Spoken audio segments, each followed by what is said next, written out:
Hello and good day. This is Chuck Hardwick Jr. and today is June 17th, 2020. And this is episode 13, Run for Governor. And this is being recorded by Zoom. I'm in my home office in California and my dad's in his home in Florida. How are you today, Dad? Very well, son. Hope you are too. I'm doing great. And we also have Don Sico. We're thrilled to have him asking the questions today, who was the communications director for the Hardwick for Governor campaign in 1989, amongst other things. But before we turn it over to Don, Dad, why don't you tell us your thoughts on what's going on politically in terms of the protests that have been happening throughout the United States? Well, Chuck, since we've started these interviews, this country has changed a lot. Not only has the virus just gone on and continues to be a terrific challenge and will bring about permanent changes, but the terrible death that George Floyd has been witnessed by hundreds of millions of people in the subsequent demonstrations, I think have changed the country. What's really surprised me, and I think it's a very positive thing, it makes me believe there's real change happening, has been a large number of young white people who've been out demonstrating. This isn't just an African-American demonstration. It's a real American demonstration. So I think that signifies terrific change in the next couple of generations. Won't happen overnight.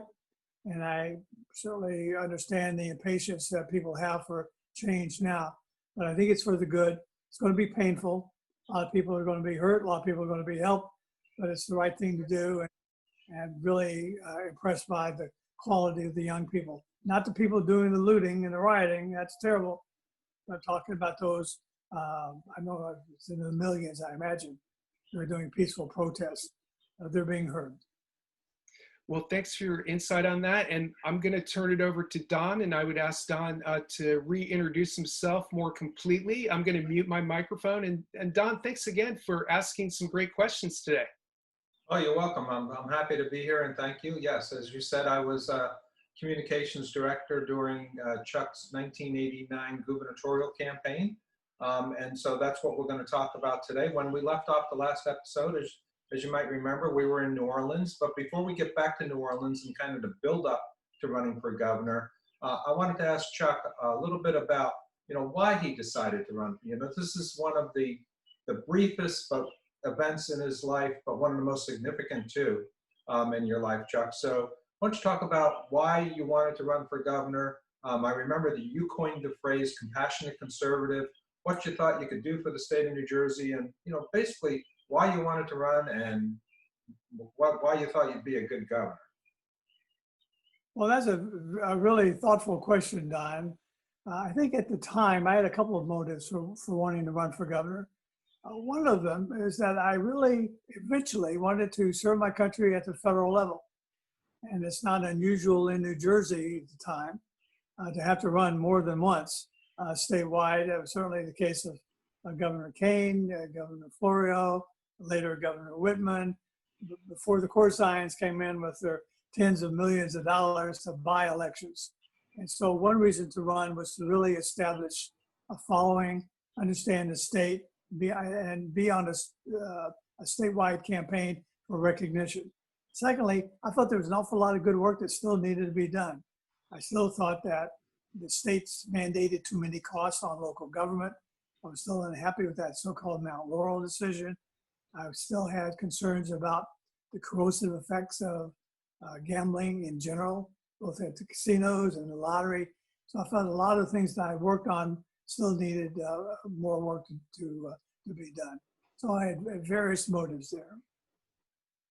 Excellent. So let's go back to New Orleans just briefly. That was, you had a core team of folks who were advising you, and you had a kind of a kickoff of your gubernatorial, at least the exploratory phase, even though you had not declared yourself for governor yet.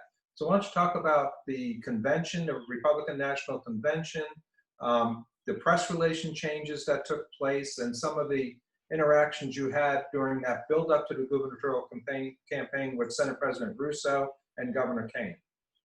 Well, I had a really good convention. As you know, I was on the platform committee. It was vice chairman. I presided at times.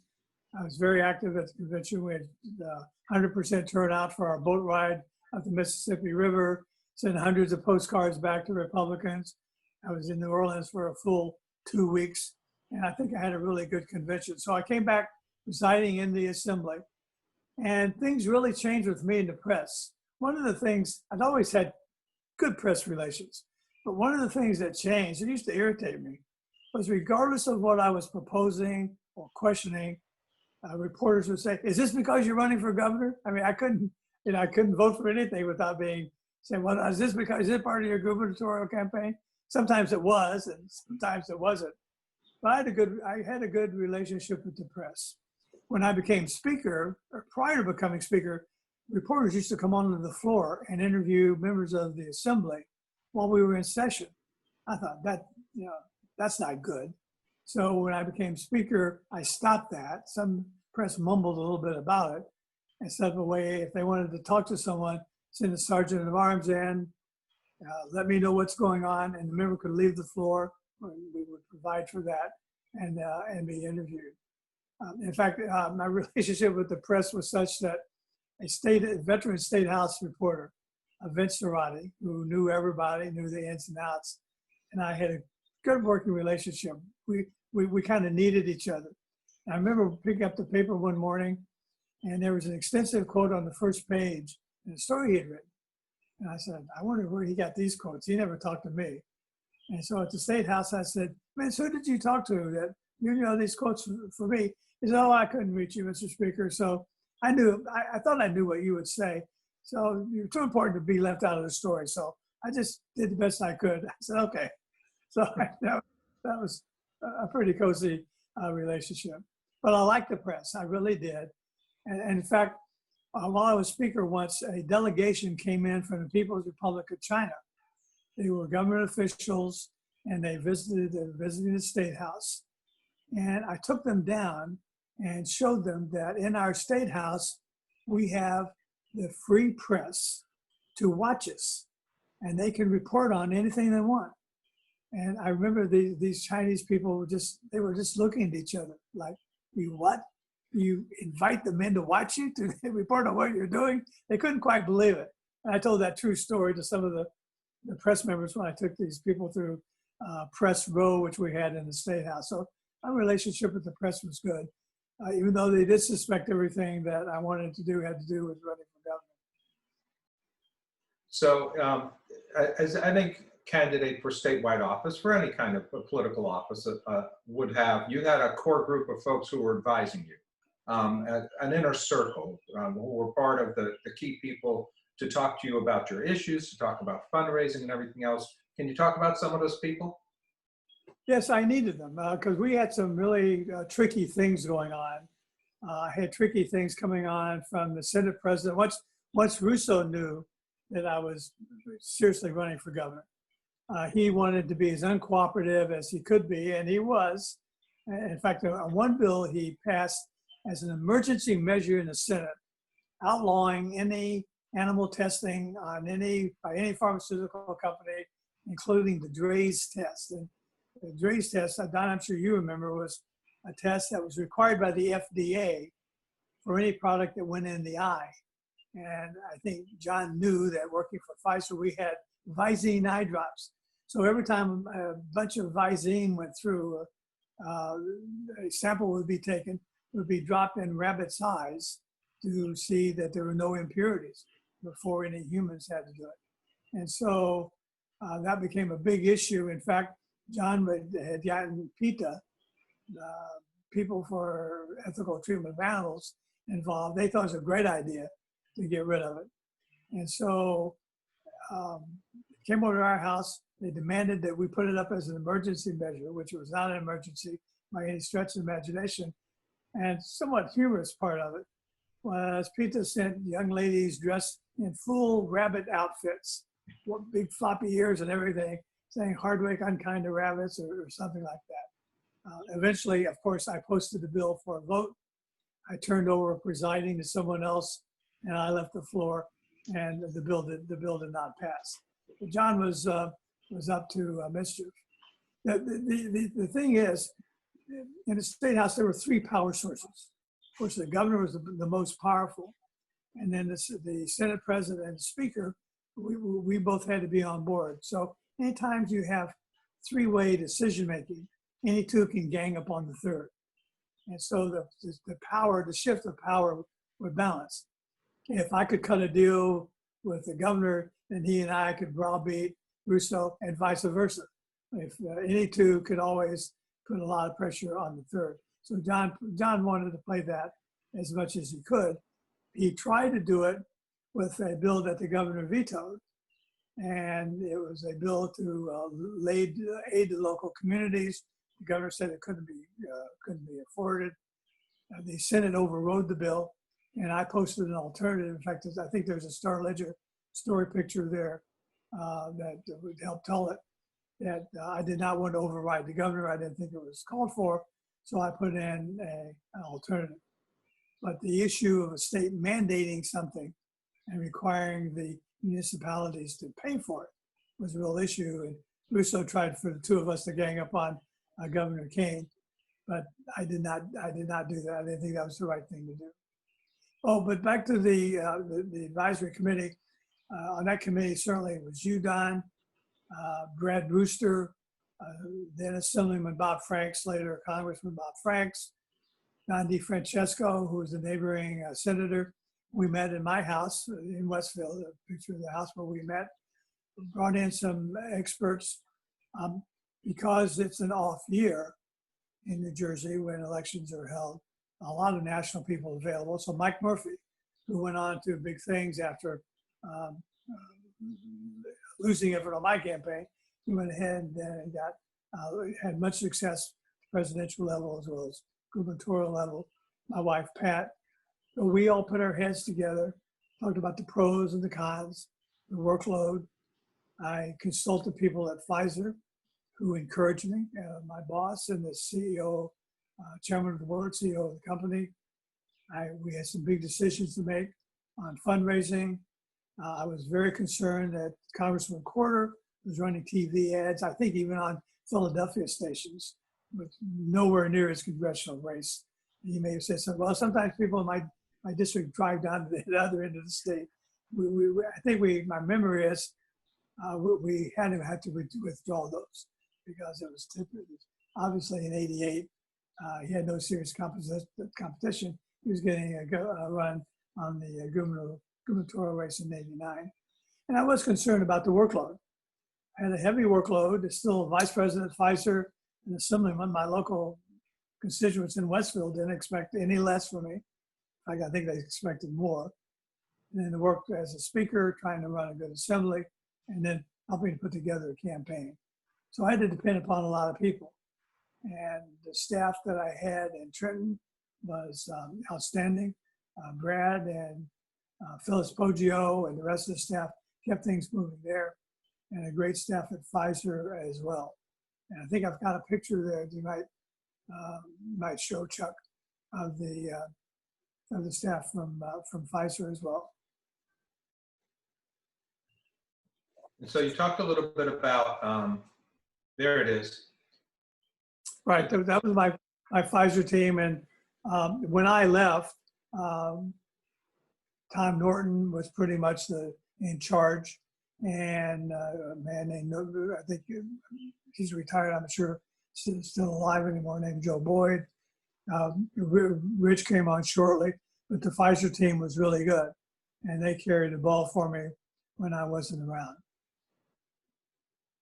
And in the assembly, Phyllis Poggio was my administrative assistant. And I was very appreciative of all that she did because she relocated from New York to Trenton and worked as my executive assistant. And then after I left, no longer in the assembly, she ended up, I think, working for the state on the lottery.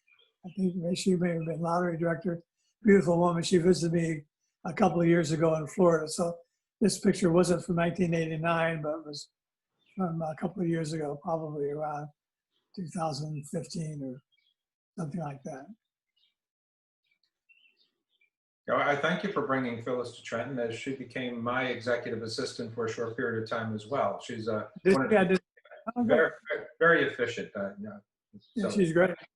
so you talked a little bit about what Congressman Corder did in 1988 to kind of help himself and give him a leg up in running for governor. What are some of the things that you did that gave you a little bit of a leg up in running for governor? Well, everything I could think of. I've done a lot of work on gambling, and a supporter who owned a series billboard company said, well, I really believe in what you and Arnie Wexler from the Council on Compulsive Gambling are doing. So he gave me billboard space around the state on buses, subways, even in New York, and Port Authority, and around, at no charge as a donation. I also got some very substantial support from my good friend, a very generous philanthropist and supporter named Bill Priest. We did a statewide mailing to Republicans on state mandates, state pay, and spread the gospel as much as I could. But I couldn't have the reach that New York and Philadelphia heavy TV advertising had. So there's no question that as a strategy, Corder gained name recognition, favorable name recognition over the rest of us. So during that critical period when you were, you had already made up your mind that you would run, you might not have declared, there were some critical and crucial decisions that had to be made. And one of them that you made with your team was to accept public financing rather than to raise all of the money that you could. In retrospect, was that a wise decision? Well, that's a good question. If you're starting off with an incumbent, in this case, he's not an incumbent for governor, but an incumbent congressman who has a big name advantage, and you're not going to spend any more money than he or she is, how do you catch him? How do you have such a compelling story to catch him? My candidacy wasn't that compelling. So if to have won, that was probably a mistake not to go for public financing. And as a speaker, I could have raised a lot more money, I think, than the couple of $1 million that we got in public financing. But I didn't make that decision. I kept it clean. I was afraid there could have been some downside from too much arm twisting as speaker, trying to raise money, knowing that I'm still going to be speaker for another 6 months, regardless of how the campaign would turn out. So it's a good question, and one that I think it would certainly could have enhanced my turnout. Could I have caught Corder? I don't know. He probably could have increased his spending too if he felt that the polling showed he had to. So the holy grail of endorsements during that gubernatorial campaign was the sitting governor, Tom Kean. And I know that several of you pursued that endorsement. How did that turn out? Well, I pursued it, but I don't think I pursued it hard enough. Kean and I still had tensions. There's just no question about it. And I remember I forgot what it was. There was a bill that he was doing a press conference on that I was supporting. And it was well turned out. And unfortunately, I'm sorry he did it, but Brad Brewster, who my executive assistant, he told the Kean's people, look, we're recording this and Chuck's going to use it for TV commercials.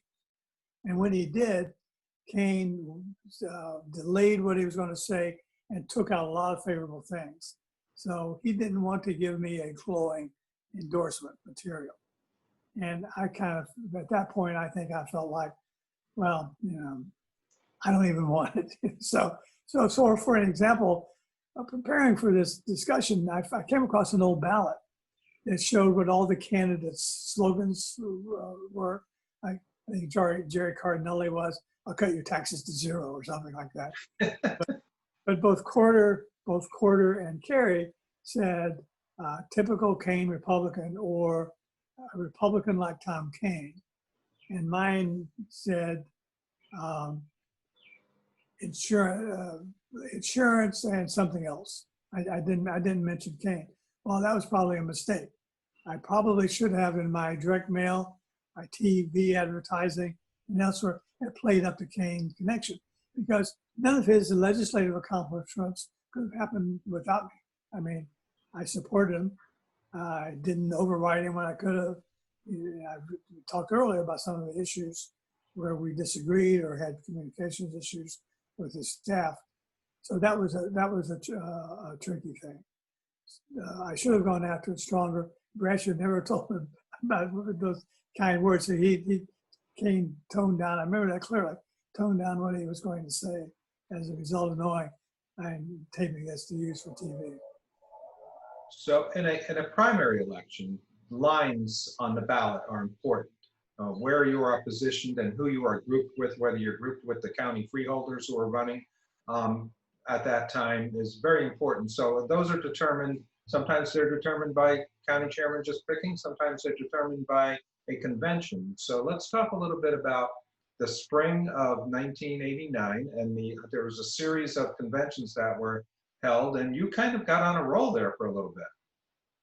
Well, we did. We won Middlesex, which was an early one, and Corder had represented that part, much of Middlesex County in the congressional district, and that shook them up a bit. Union County, no one even showed up but me. In Ocean County, we thought we had it in the lead. We were told an awful lot of people who said that they were with us, and it slipped away. I also made some mistakes down there. I agreed, okay, we wouldn't have any speeches. Well, I knew the issues far better than Jim Corder did, and I should have spoken. One thing they were hitting me on was that I supported a sales tax increase for gasoline, something, and Hazel Gluck from Ocean County begged me to do that. And she was there that night, and I would point my finger at her and said, Hazel Gluck told me the votes were about, So, but I didn't have a chance to do that because my side agreed that there wouldn't be any, we won't have speeches. Because I thought I had it won. We had enough commitments that we thought we had it in our pocket. I couldn't believe that we lost it. And would that have changed the outcome? I don't think so. Corder won by too much. But it would have it broke our momentum because we had a lot of momentum going. And it was certainly a bit of a disappointment, a bit of a setback that political bosses had their own reasons, I guess, for doing what they did. I didn't like it. So Congressman Corder had a couple of people advising him whose names folks will recognize. One was Roger Ailes, who went on to start the Fox network, and the other was a guy by the name of Roger Stone, who was instrumental in an ad that wasn't particularly kind to you. Can you talk about that a little bit? Did Ailes, was he involved in the primary for Corder or in the general? In the general election, for sure. I'm not sure about the primary, though. Well, I had asked Ailes to work for me. Oh. And I had asked him to work for me. I met him in Washington at a meeting of some kind. I don't remember what kind. Told him I'm looking at running for governor, and would he come and work? Would he be on my campaign as an advisor? And he said, no, I'm not doing that stuff anymore. I'm starting this new thing called Fox News. And I said, oh, okay. So you just, that's why I jumped on you. Said he was working for Corder. I didn't know that. He was definitely involved in the fall campaign because viewers don't know, but I went on to become press secretary to Jim Corder for the fall campaign. Oh, okay. Well, the reason that I talked about the Dre's test and the rabbits was a forerunner then to ads that appeared as we neared the election. And one of the ads was Chuck Hardwick is a puppy killer. Chuck Hardwick kills puppies in scientific research. Well, that upset me quite a bit. It wasn't true, but of course that's beside the point. And then the following week, in the weekly newspapers, I think the papers came out on a Friday. They said, ran the ads again, Chuck Hardwick's a puppy killer. And if you want to talk to him about it, on election day, he will be at his campaign headquarters. Here's the number. Call this number during election day and tell him what you think about him being a puppy killer. So obviously, it was an attempt to jam up our phone lines on election day. And so we confronted, when the campaign was over, confronted Roger Stone. And he said, I don't know what you're talking about. The reason we confronted him was that an enterprising reporter for one of the Atlantic City newspapers dug up the story. The ads had run in his papers. and he did an investigation. We didn't do the investigation. That led back to Roger Stone's wife's ad agency had placed the ads. But Stone disavowed, he knew nothing about it. And if you go public that I did those ads, I will sue you and tie you up in the court forever. And Rich Bagger was handling my correspondence on the issue. So I can't say that Stone placed the ads. I could only say that they were a dirty trick, that the ads were placed like they were. And whoever placed them used Roger Stone's wife's ad agency to place the ads. And maybe if she had been called in to testify who paid for them, I don't know, maybe Jim Corder's name would have appeared through Roger Stone. He paid for the ads. I don't know, what would have happened on that. So I let all that go. So before we get to the first Tuesday after the first Monday in June, the day of the election and the results of the election, talk a little bit about what you liked about campaigning statewide. It was your only statewide campaign of your career. The debates, did you like those? Did you like, the events, the fundraising? What did you like and what did you kind of not like so much?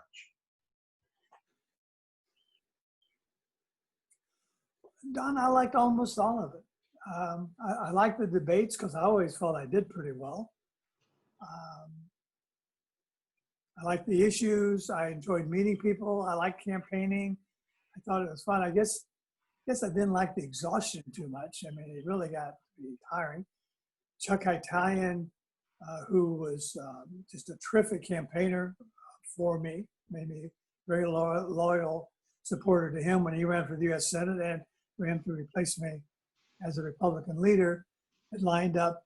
I was able to buy airplane, helicopter support, fly around the state, which was very helpful. Other people had me flying from Cape May up to the Linden Airport, so I could really cover the state very well.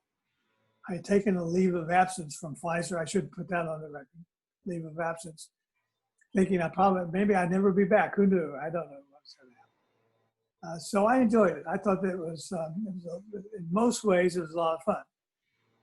On election night, it was a little less fun.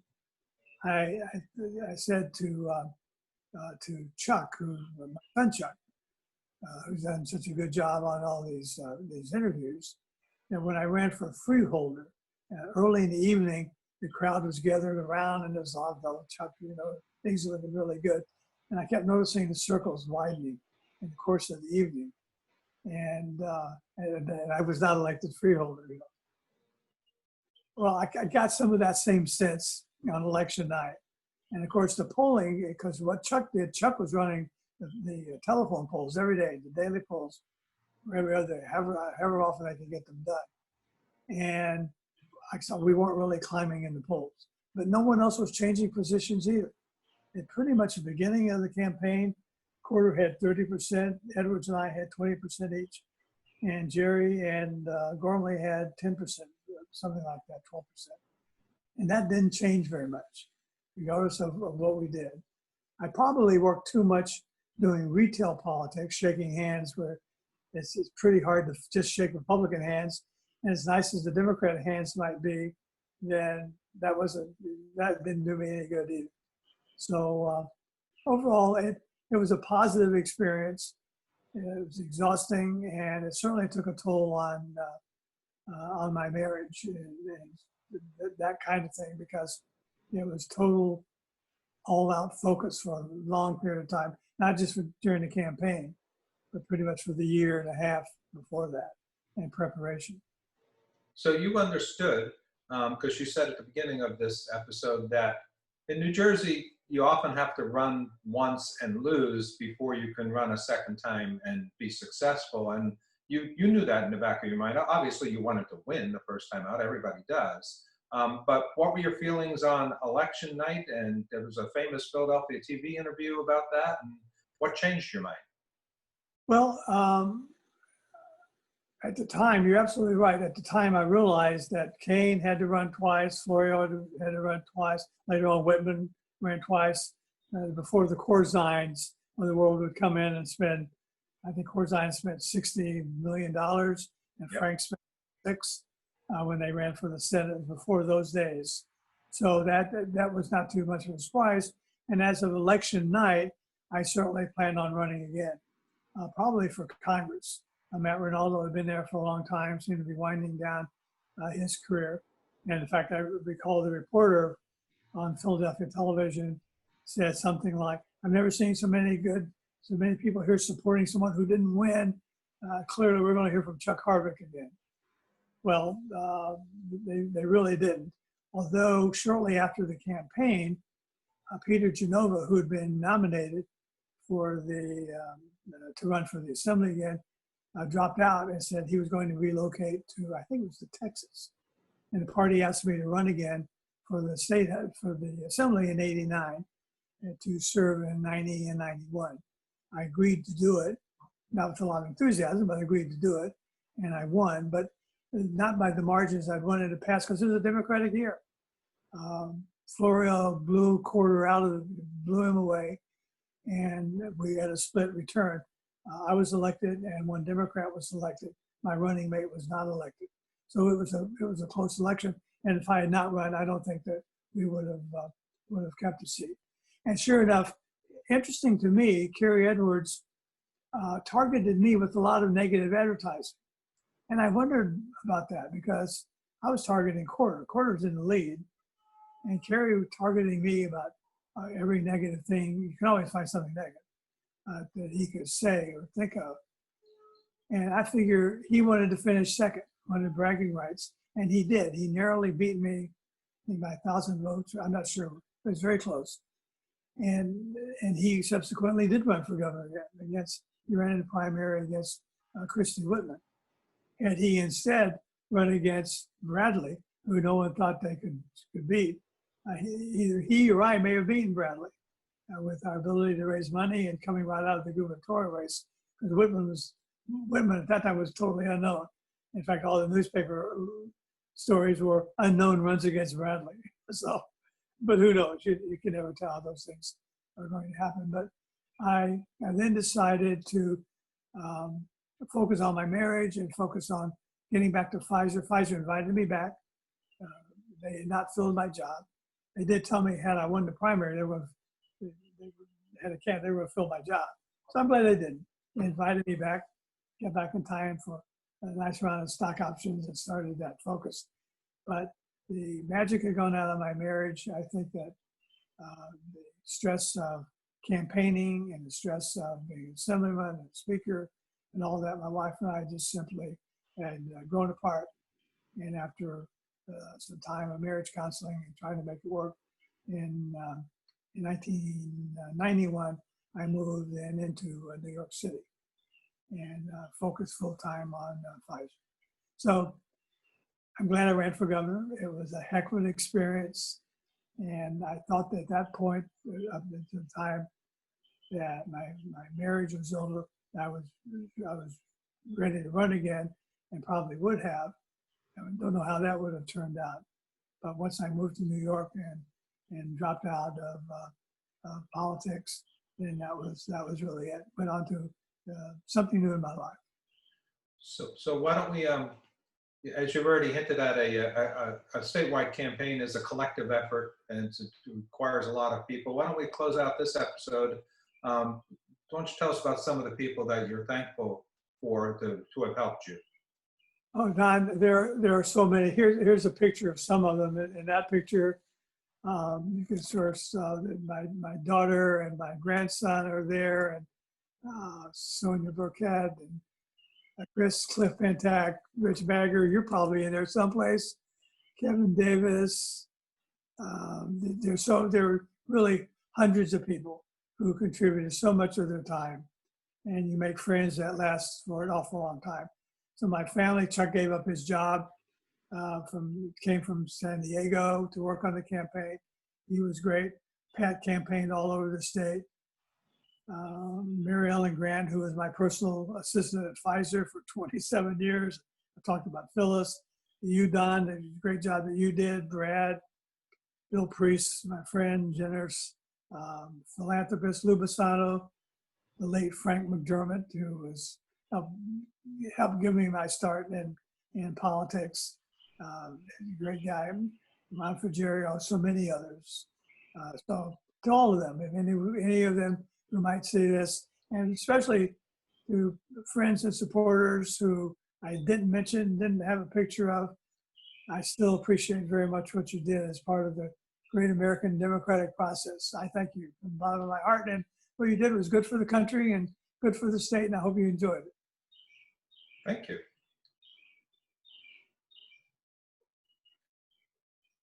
Well, this has been great. Any other closing thoughts before we log off the Zoom call? Not for me. Not for me. I enjoyed that. Well, Don, thank you so much. It was really great hearing some fantastic questions, and I enjoyed hearing all the answers, and I hope everyone has a great day. Thanks. Thanks, sir. Take care.